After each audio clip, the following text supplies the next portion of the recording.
r/AskReddit. What is the creepiest thing you have seen in the woods, mountainous, desert or similar? Doing urban exploration in a dilapidated church at night. On one of the floors was this circular motif in the floor, where I guess a podium or something was. There was fresh blood on it, as if something was killed there. When we went in the basement later on, we heard someone running upstairs. I'll see if I can find a picture of it. If it's in my tower PC I probably won't be able to for a while though since it's fried. Edit. Found it.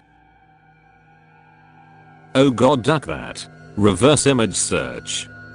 0 results. Oh no. This is one of the legit most creepy things on here. IDK why it doesn't have more upvotes.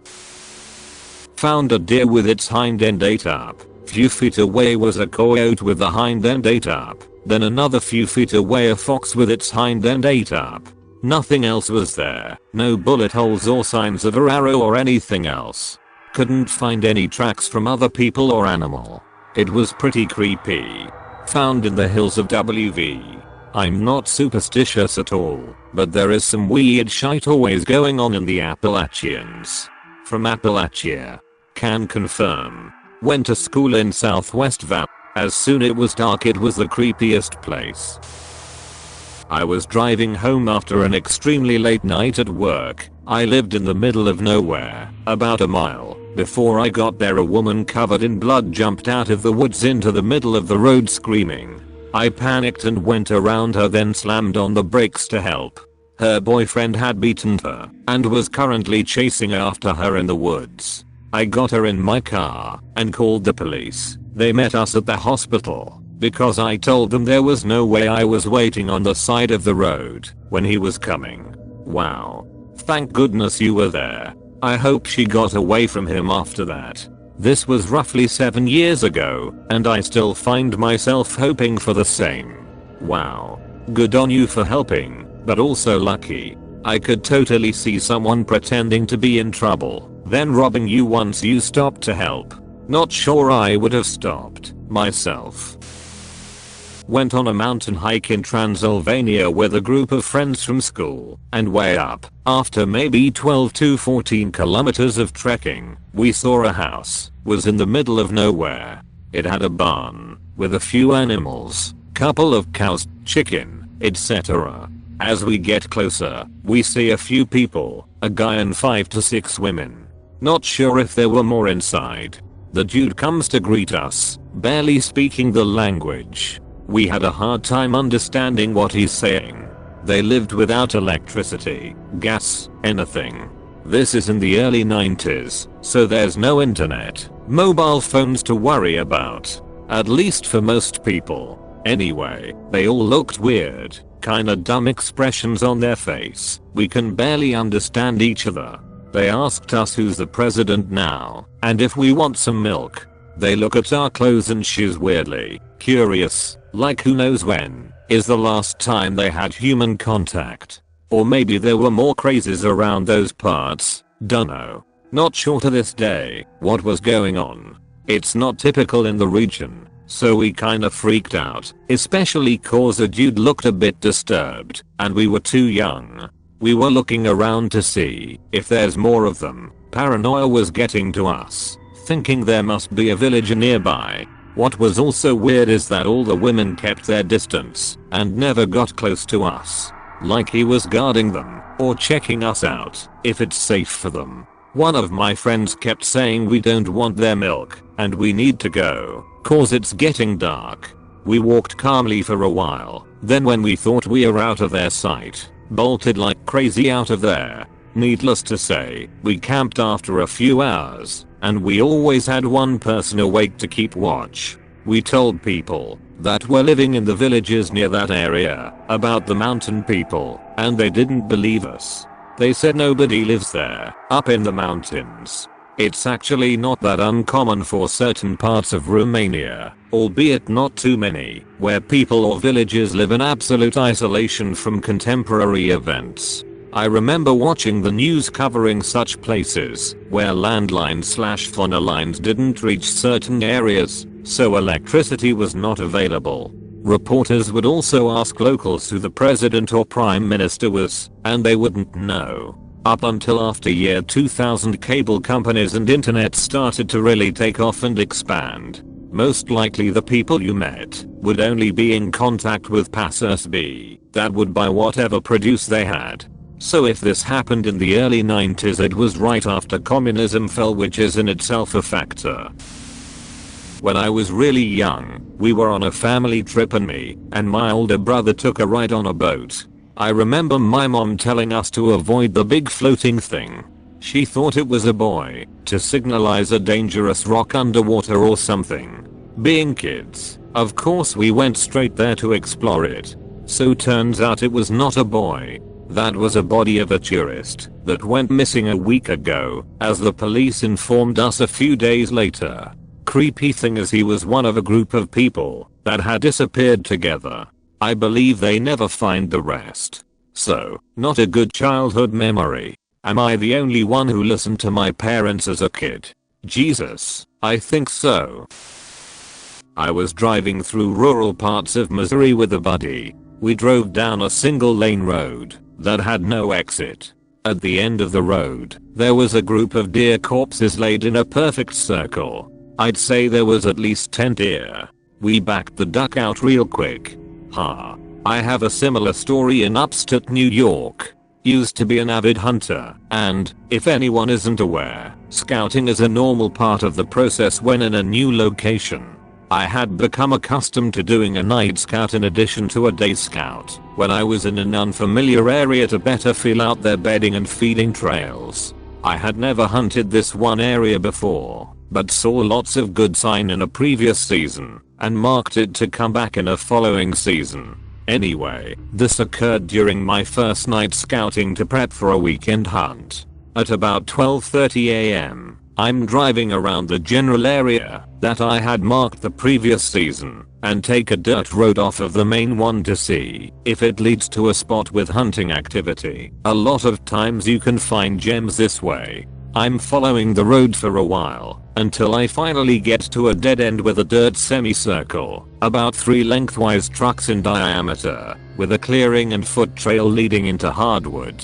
I got out, threw my rifle over my back, flashlight and GPS in hand, and trekked in. Not even 5 minutes, and 100 yards into my walk through the woods, my flashlight catches a gleaming about 40 yards out. I start inching forward and eventually see what it was, a chain, tied to a branch, wrapped around a deer skeleton with various messes of flesh decaying on it. The tree it was chained to had knives stuck into its trunk, level to the deer, in a circular pattern, and there were some wacko red symbols painted onto the tree. I quickly spun my flashlight around the area to make sure I wasn't a target in some sadistic ritual and spotted a crudely drawn face onto a tree behind the one described above, also in red. That face had huge, exaggerated, pin pupil eyes and might have freaked me out nearly as much as the chained deer. Took me about 1 millisecond after that to sprint my way back out into the truck and do a 7-point turn back down the dirt road I came in on. I also started bringing a partner for night scouts after that, which didn't stop me from accruing a few other creepy experiences. Not sure if this is the kind of story you're looking for, but it's a fun one to tell, so here you go. I used to work in low-income home weatherization, basically giving free shite away to help lower electricity and gas bills and make the home more comfortable to people who really needed it, installing doors and insulation and so forth. One step in qualifying a home is testing combustion appliances to make sure they're not emitting carbon monoxide into the living space, because if they are, and we seal up the house, we could kill the whole family. During a pre-inspection of a home on the outskirts of the city, I asked to see the owner's water heater. He tells me that it's in the basement, which is fairly normal, and I tell him I have to inspect it before work can start. So, he goes into the kitchen and starts moving the refrigerator. Turns out the entry into the basement is underneath carpeting beneath the fridge. I should note that I went and did thousands of homes over the years and had never seen such a thing. But Whatever needs to be done regardless, and so I pull out my flashlight and shine it down the stairs to check out the layout, but really to look for black widow spiders, because duck black widows. At this point I notice a dead cat, mostly down to a skeleton. Not my favorite sight, but really common in crawl spaces and basements. I take a few steps down the stairs and continue my spider check and notice another couple of small animal skeletons. At this point I start to worry about gas or poisons or something equally dangerous and start looking closer. There are animal skeletons everywhere, at least 10 on a cursory look. Some of them are so degraded I can't determine what they used to be. I also happen to notice that this guy is waiting at the entrance a little too quietly, with his hand on the door. Something clicks in my brain and I get this immense sense of danger. I'm about 4 steps from the door, being clear to close. I have no partner on the job with me. There's death all around me, and I realize just how hidden the entrance to the basement really was. I noped the duck out, told the guy I needed extra tools and would be back, and marked the job as non-feasible for health and safety as I was driving away. I have no idea if I was actually in any danger. It could have been completely innocent, but I still remember the adrenaline rush and sense of doom, and sometimes you just don't take chances. Also edit, I'm getting asked frequently if I reported this guy to the police, and there's a lot of concern about the dead animals. I did not file a formal report, mainly because nothing I saw was entirely out of the ordinary. Crawl spaces and basements have venting at the base of the house, and it's really common for animals to squeeze in and then not be able to get back out. If you have space under your house, there's a decent chance something has died down there. You get used to it when your job takes you down there frequently. Now, this was an extreme case and clearly everything put together raised concern enough for me to get the duck out, but the sad fact of working with low-income families is that you see how lousy their lives can be. You learn not to do anything to make their lives any harder, and I took a lot of pride from the fact that my job made their lives just a bit better. I didn't think that my being scared for a minute was enough to involve the police. You know, a hatch basement entrance isn't terribly uncommon, but deliberately putting a heavy appliance on top of it screams you're not getting out alive to me. I think you dodged a hell of a bullet. Me and a friend decided to take our 4x4S and go camping in the mountains. I wake up middle of the night because I need to take a piss. So I put on my headlamp and I walk a bit further from camp, and as I'm doing my business, I hear rocks ruffle behind me as if they are being walked on. Anxiety rises.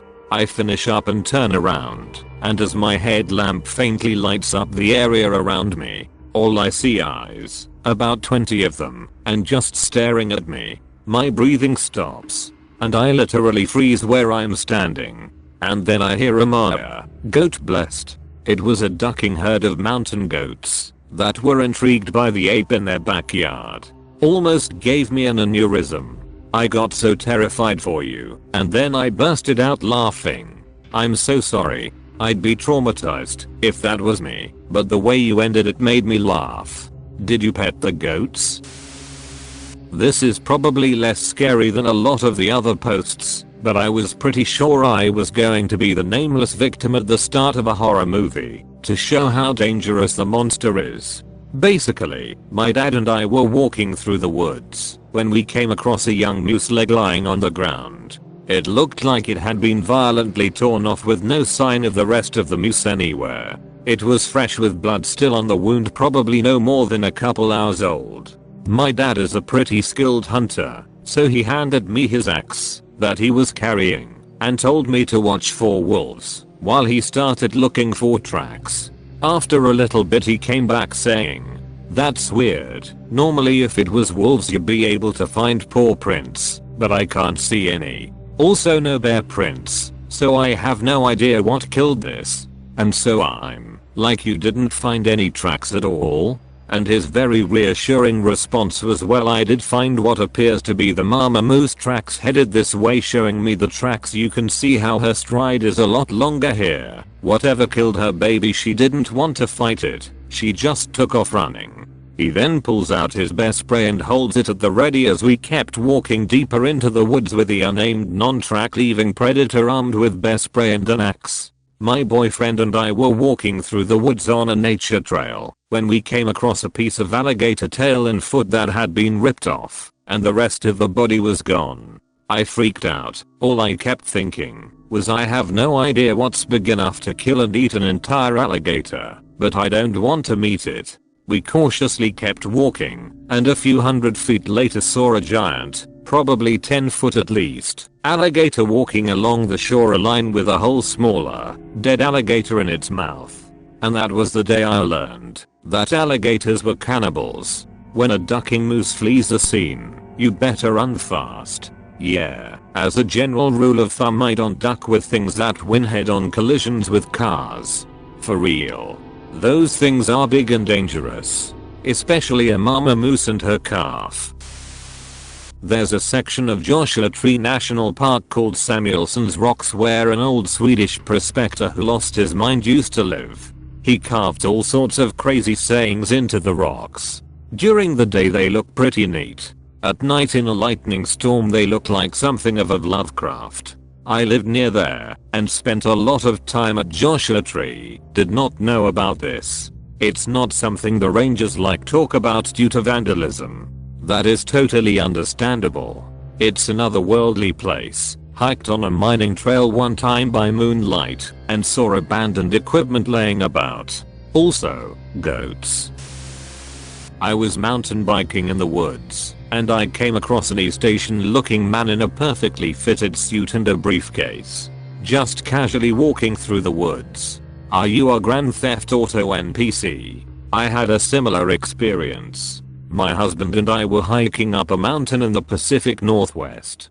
It's perpetually muddy due to a large number of waterfalls along the sides of the trail, so there's no way you can avoid getting at least a little dirty. Around an hour and a half up the trail, we passed two men wearing black suits, black hats, black glasses, holding black leather briefcases, and wearing black dress shoes. Completely clean dress shoes.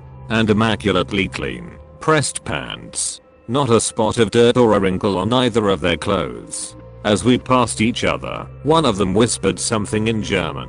I looked back at them, and they were both standing still and looking back at us, staring. It was also surreal. I get the odd feeling that he was on his way to commit suicide. I'd like to think he was out enjoying the view, but the attire he had on, I feel like it doesn't make much sense. Maybe I'm overthinking. A little over 18 years ago I had just gotten out of the military. I drove all the way from Louisiana to my hometown in Montana, without incident. I spent a few days at home, and then got back on the road, because my new home destination was Boise, Idaho. It was February, so instead of going straight down the length of the state I cut across the panhandle of Idaho into Washington. The highway going straight down through the state is really twisty and very dangerous in the winter. So I crossed the state line into Washington. It was a Sunday, and it was very early in the morning. As cliche as it sounds, there was quite a bit of fog in the air. I had been driving for a while and I really had to use the bathroom. Now normally, given how I was out in the middle of nowhere, I would normally just pulled over on the side and took a whiz, but since it was so foggy and hard to see, I thought it safer to just wait until I hit the next small town. So I drove for maybe 5 more miles and I started seeing signs for a town. I can't remember for the life of me the name of the town, but I think it was Linden or Linda, something like that. It was on I-90 going into the Spokane Valley, so I head towards the sign, which was a right turn off the interstate, and it's a short drive up this road and I reached the town. It was small, but I thought nothing of it, since I was from a small town in Montana. Now here is where things get odd. There was not a single person to be found. There were cars and business, but not a single person. to be found, no one walking the street, no logging trucks driving, everything was just as still as the air. I stopped at a gas station. It was one of those one in all places that did car repair, tires etc. But no one was at the counter. I thought, well, maybe it's just really early. So I went around to the side to see if the bathroom was locked, and it was. As I made my way back around to the front of the building, saw a delivery truck. It was a Coke Classic truck. Except it wasn't moving, its headlights were on, the hazard lights were on, and the passenger and driver side doors were open, just sitting there in the middle of the street. Yes, I was getting a bad vibe, so I got back in my car and went back the way I came. I got back to I-90 and thought again about just pissing on the side of the road, but honestly I was too afraid. I continued driving until I hit Spokane. Honestly, I was more than a bit freaked out and had completely forgotten I had to piss. I didn't see anything creepy or hear anything creepy, but the stillness in the air and the complete lack of life, human or animal, was just terrifying and unsettling. I looked on the map to where I was once I got to Spokane, which was around McNally's map, because GPS on phones was just not a thing yet, and I could not find it at all on the map even as I was writing this. I looked at Google Maps and nothing by the name Linden, Linda or otherwise is on the map. I still to this day will never forget that feeling of just freaky displacement I felt there. When I got to Boise, I told my friend about it, and he thought I was just trying to rip off Silent Hill or Resident Evil, and honestly I can't blame people for saying that, but at the same time, that was the reason I wouldn't piss on the side of the road. I kept recalling the part in Re 1 where the hikers were killed by the murderous dogs. Anyway, if you stuck around this long, thanks for reading, and if you know of a town on HWI2 between Kirtland, Idaho and Spokane, Washington, people let me know. If you are from there, I mean no offense, but your town is creepy as duck. Edit. I have to correct myself. After going back over my trip, I didn't stay on HWI2, I actually jumped on I-90 and then went over to Spokane. Last couple of days I have been thinking about this, and I have a 3-day weekend coming up. Maybe I will take a road trip up to northern Idaho and see if I can find this place again. Maybe I'm tempting fate here, but it's gonna be my 37th birthday, so here's to adventure. Do you think it could have been a set for a TV or movie? That would explain the weirdness. Otherwise that is bone-chillingly creepy. If it would have been equipment and half-built houses vs a wild town. So no, I don't think it was a movie set. Honestly, I considered this though. Perhaps a military exercise place. I'm a night owl, so used to stay up late at the computer lab on my university campus. It was open until 2 AM. I was walking home and there were about 4 to 6 people covered in burlap robes and giant hoods, sitting cross-legged on the quad. The next morning, those duckers were still there. It was a chicken wire and burlap ducking art piece. That story is fake. Owls don't use Reddit. You can't be one. Oh god. That reminds me of the time a sculpture attacked me when I was a janitor at an art school. It was this painted mannequin that looked a bit like Pinhead from the Hellraiser movies. It was wearing a black trench coat with tentacles protruding from beneath. In the dark I tripped on a tentacle and the mannequin lurched at me, and I almost shat my pants. You've reached the end. You're a star. Destroy the subscribe button for more like that.